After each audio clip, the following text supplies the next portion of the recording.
Failure is temporary, but quitting is permanent. If you fail to try, okay lang yun.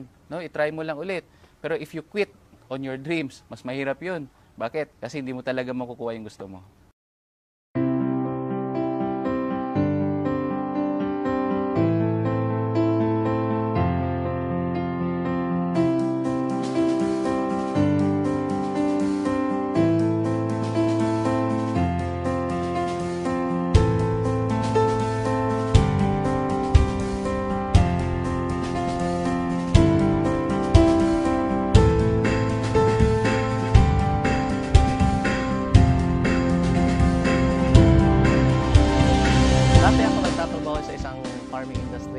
Job description ko talaga is tigasagot ng telepon, tig-dispatch sa mga biyahe sa truck, tig-kolekta og kwarta nila, tig-ihap og kwarta nila, tig-deposito og kwarta nila, tig-buhat og payroll, tig-check up sa mga logistics in and out.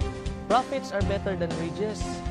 Wages will make you a living, but profits can make you a fortune. It is a bit difficult to get rich on wages, but anybody can get rich on profit. So that day, naisip ko na magnegosyo na lang kaya ako. Pero paano? Nadunggan ako ni dati ang B-Mobile sa una pag yun kayo. Tuwing nasa jeep ako, B-Mobile pag pinag-uusapan. Naglalakad ako, B-Mobile na naman. Tuwing nasa ibang office, B-Mobile. I used to be a regular employee for a US-based company. Bale, computer programmer nila ako. So, although maganda naman yung trabaho, maganda yung pay, pero nasa-sacrifice yung social life ko. So, wala na akong time for my family. And at the same time, so malaki rin yung sacrifice ko sa health ko. A friend told me, sabi niya sa akin, Juan, meron akong magandang business na nakita. Baka gusto mo ring tingnan. So, sumama lang ako sa kanya. And then, dinala niya ako nun sa Jollibee yung dati. And pinakinggan ko lang rin yung business presentation. Before ako na-introduce sa B-Mobile, I am financial consultant ng isang British financial company dito sa operating sa Pilipinas. Grabe ang gamit ko ng cellphone as well as lagi ako nag-travel. Ang B-Mobile daw is hindi nagabenta. Magkaka-discount daw ako sa cellphone usage ko. So, doon pa lang sabi ko, maganda yan. Magiging savings ko na yun para sa aking family. Later ko nalaman na meron pala siyang kasamang business. Hindi ko in-expect na malaki pala yung bigay sa akin na nagiging secondary income ko na siya and significant yung secondary income na yan. Hindi lang yung maliliit na amount. Ang possibilities din nga nakita na ko na naagid ko yung padulungan yung asenso ko para sa ko ang sariling na negosyo diri sa B-Mobile. Unlike kung maging empleyado ko. Kung dati gumigising ako sa umaga para mag-report sa office. Si boss naman, nakikita ko pagdating ko sa office, yun, nagja-jogging sa kanilang compound. Sabi ko, napaka-unfair naman ang mundo ko. Nag-e-exercise tuwing umaga. Ngayon, sa awa ng Diyos, gumigising pa rin ako ng umaga. But this time, katulad na din ako ni boss ang manager. Nagja-jogging din tuwing umaga. At the best part is, I'm earning without reporting to the office.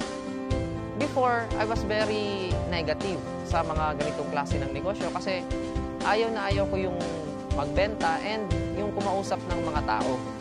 So nakita ko yung opportunity, sabi ko maganda to kasi hindi mo kailangan magbenta and hindi mo kailangan mag-recruit or pumilit ng tao kasi yung product ginagamit na nila dati pa. So it took me 3 months bago ako talagang nag-subscribe kasi I realized na I am not from Davao City, I'm a stranger. Yun nga, wala akong mga kilala. And fortunately, naging maganda rin naman kahit papano. Doon sa projection, pinakita sa akin sa table, after 3 months, 5 months, ito na yung kikitain mo. So, sa akin naman, fortunately, it took me 6 months bago may naniwala sa akin. So, for 6 months, walang naniwala, walang nag-subscribe, marami akong dinadala sa office. So, it was really challenging that time. After that, nagsunod-sunod na. Naging maganda na yung resulta and lumaki na yung grupo ko. Dati po akong manager sa isang kumpanya. Sales rin po yung trabaho ko. I was looking forward to have my own business. So, habang naghahanap ako ng mga kliyente ko, I dropped into B-Mobile. Nagulat ako sa resulta niya kasi in a span of 8 months time, kumita siya ng mga 7 million pesos. So for me, sabi ko, okay kumita ka ng 7 million, andito ang kapital mo, bakit hindi ko subukan? Pero one thing was holding me back kasi ayoko sa mga ganitong business before eh. Naisip ko, pag ganito, kailangan mo magbenta, kailangan mo mamili ng tao, kailangan mo mag-recruit. So, medyo naging hesitant ako. Buti na lang, yung sinabi niya sa akin na hindi mo kailangan magbenta ng load, hindi mo kailangan mag-recruit ng tao, pero kikita ka ng malaki. The very reason why I kept on going despite the challenges is because unang-una, when I saw V-Mobile, I saw na malaki yung potential niya, na kumita ka, yes.